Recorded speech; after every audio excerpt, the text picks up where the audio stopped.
বাতাবি লেবু কাটা হচ্ছে। ঠিক বললাম তো বন্ধুরা? তোমরাই কমেন্ট করে বলো তো এটা কি লেবু।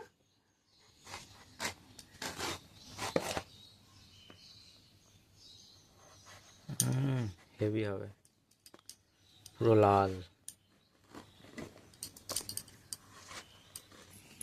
হ্যাঁ, বঁটি থেকে রস পুরো গড়াচ্ছে একদম।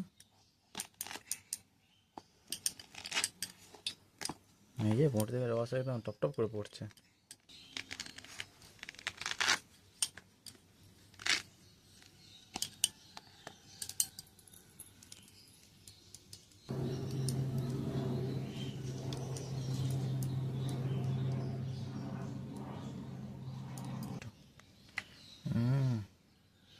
দারুণ একদম লাল পুরো একদম। কিন্তু মিষ্টি হবে কিনা সেটাই হচ্ছে ব্যাপার। হবে হবে, এত ভালো। ছাড়ানো কমপ্লিট।